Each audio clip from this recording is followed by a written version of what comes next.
What's going on, everybody? It is your host, Dr. Splash.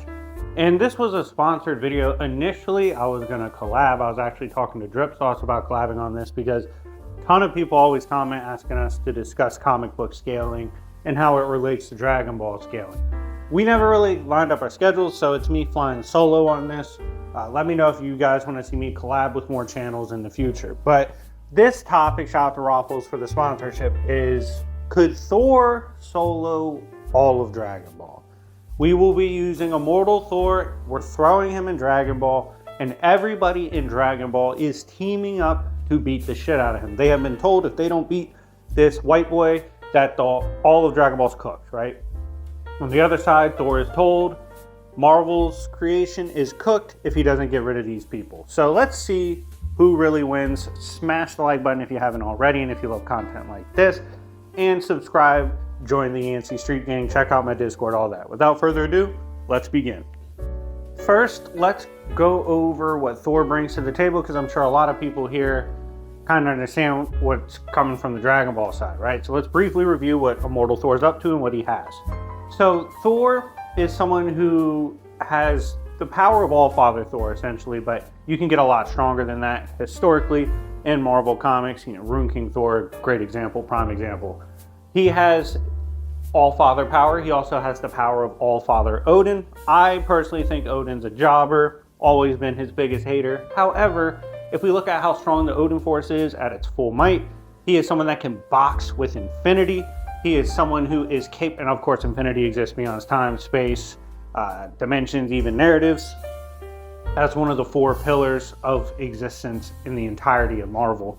And then you have someone like Galactus he has boxed with. He's been able to take on threats from beyond the world tree that encompasses time, space, dimensions, beyond dimensions, things like imagination, even other cosmic abstracts. We've at one point seen a version of Living Tribunal was there. It's absurd. And all of this is to say that's how strong the Odin Force would be when it's properly at its peak, when his bitch ass is not napping. So he has that on top of his power. He also has the full power of Zeus that he casually swiped from a raging, reincarnated from the dark Zeus, right? He was brought back, and he roughly, as one of the godheads, scales to Odin and the Odin Force. So this stacks upon that. He then also has been blessed by the Phoenix. A lot of people thought that's his mom. She's blessed him. He's blessed by the Phoenix Force. On top of this, Gaia, an elder god herself.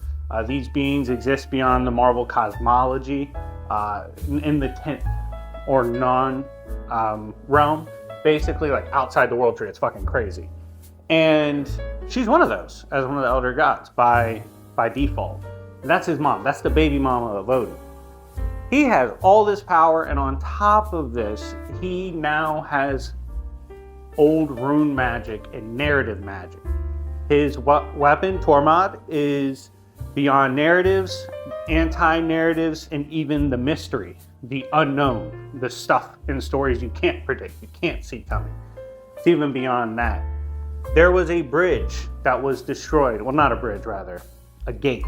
This gate held back the Infinity City, something beyond even the stories of Marvel itself, right? This is one of those outside of the world tree type events. Well, this Infinity City had been held off by power akin to the one above all, right? The Golden God. Or it can be interpreted as just a higher being, whatever you want to do. Regardless,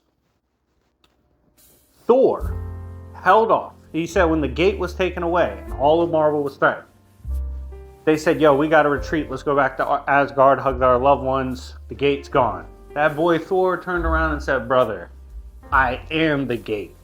And fucking put belt to ass. Was able to kill an elder god who was the concept of mystery itself in stories. You can't predict it. You can't write it. Can't be bound to a narrative. Did not matter. His new weapon sliced through that bitch. Mjolnir, able to put them down. Force a retreat. Thor won by himself. High outer to layers into high outer. However you want to get nerdy about it. Regardless, Immortal Thor especially with this rune magic, this narrative magic, and his weapons that scale beyond that, and his natural power that's enhanced by that. Absolutely absurd shit, right? So what happens if he pulls up on Dragon Ball? Now, of course, we gotta spice it up a little bit, right? We gotta make this nuanced on the topic. So for one, we're gonna be taking that wonky statement that was made not too long ago that can be used to try to argue everything with Dragon Ball is canon. So we're gonna use all that shit, right? Your custom player from the Xenoverse is pulling up. We've got Pete Goku, all that. And I know there's some, because it would be composite, there's some really bad L's. Like there is some funny scaling in there, like Naruto would scale to him, Luffy, all this shit. We're gonna take the high ends because we're not pussy, right? Like don't duck smoke. We do not duck smoke on the channel. I try not to be biased these days. Let's throw them all at their peak, right? I do think composite Dragon Ball is outer versal. We're throwing Goku in there. We're throwing a Jiren in there, Vegeta in there. This is fortunately not a narrative where we're hoeing Vegeta, right? Because he can beat Goku all the time, but he can't get a dub on a big opponent. It's fucking tragic. One of the most tragic characters ever. We got him in there. We got your OC, your original character from the Xenoverse games. We've got the Angels. We've got Xeno himself. We've got the big bads in here, like Zamasu, all of them. How does Immortal Thor fare against all of them? Now, if this was just what we consider conventional Dragon Ball, Thor farts and they die, right? Like, I will get that out the way. I think in the conventional sense, like the mainline series, they have absolutely nothing for Immortal Thor. Absolutely nothing. It would be horrifying to see this fight occur. He just lifts the hammer and there's a storm bigger than all of the Dragon Ball cosmology would be summoned. And that's it, right? Like, that's all we got to talk about. That shit he hit Godzilla with, dog, that's taking out all of Dragon Ball, right? But with composite, with the crazy scaling you can get from Jump Force, dare I say Fortnite, dare I say other stories like the Xenoverse, it's a lot spookier, right? That's something you better hesitate on. I think it's more of a factor there because you have to really look at both sides and say, okay, ultimately, who's stronger? And the reason I say that is because the way the Dragon Ball verse kind of works, how those characters are, how their resistances work, is in raw power. If they're at or around your level or above, they can neg your hacks, right? They can say, fuck that, walk through that bitch, right? Like, so if you think they're both relative or the same in strength, or if you think Dragon Ball's stronger, Thor's hacks won't matter. I think Thor has better hacks. Do I think he's stronger than the composite side? Yes, I do. I do think Immortal Thor is stronger. I think it would be a sick moment, like Brother I Am the Gate type shit. I think he's just flat out stronger. Has the power to put them all down in his hacks. Tormont's tearing through everything composite Dragon Ball has to offer. However, let's get to the other part. Equal stats.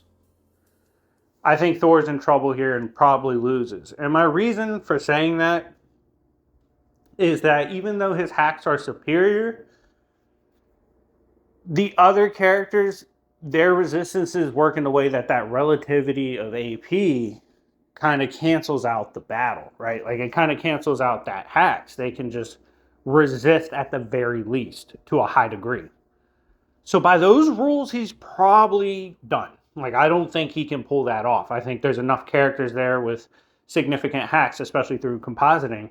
Like, for example, in Jump Force, they're fighting a villain that fucking is literally above the story. Like, literally looking down on the stories as fiction and all that shit. You have transcendental stuff like that. Xenoverse, like, there's the realm of the quote, real world shit like that.